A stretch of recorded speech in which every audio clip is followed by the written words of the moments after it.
So I've been thinking about this game concept for about a year now. In this game you are in the deep depths of the sea. There are strange creatures which want to devour you. Your goal is to survive amidst the chaos. To make things more challenging, I decided to give myself a 10-hour limit. Enjoy! First off, I needed, well, a game. In the first hour I added a timer, a player and enemies. The player's goal is to survive as long as possible without getting hit. The player can be dragged around to avoid enemies. At this point the game technically works, but some things still need improvement. First I added big explosion, so it's clear when the player dies. Then I spent the next hour making the controls feel better. Instead of dragging the player around, he now moves in the direction of your swipe. This already feels a lot better. It was finally time to make the creatures. I knew exactly in my head how the game should look, so I didn't have to think a lot while designing. The game should be only black and white. Creatures should look choppy, simplified and expressive. Same for the animations. By having simple rules, I was able to make things way faster and have a consistent visual theme. The first enemy I made was the fish. He just swims in a straight line. Who knows what he is thinking? The player is the only creature I hadn't envisioned. After countless hours of researching, I decided to make him an axolotl. Then I made him face and slightly rotate towards where he is looking, to make him fit more with the sea. Sometimes when you move with the fish, it feels like you are not moving at all. To counter this, I added bubbles. This gives a better sense of space and fixes this problem. After improving the timer and making the axolotl cuter, I was quite happy with the visuals.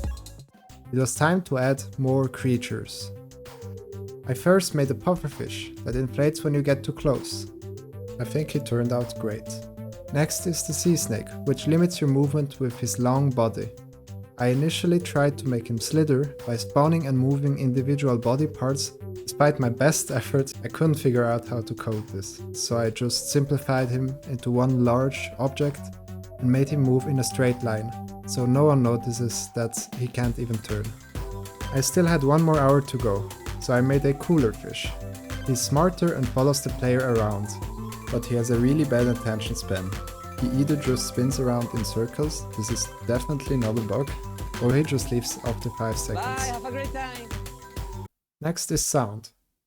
For that I added some strange underwater noises for each enemy.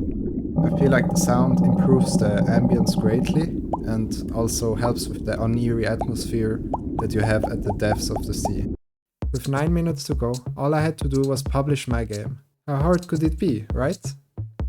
So, crazy story. You might wonder, Nenko, why is the timer red and higher than before? Did you mess up your time management? To which I say, no, of course not. This is just a graphical glitch with OBS. Just trust me on this one. After filling out a lot of forms, the end was so near I could feel it. I just needed to click publish. Wait, they still need to review the game? Son of a... 3 days later, it was finally on the Google Play Store. The game itself was finished before the 10-hour mark, so do you think it still counts, or did I fail the challenge? For some reason there's a weird bug on my dashboard that says that no one has played it yet, so head on over and try it out. It's a fun little game when you are bored or have nothing to do.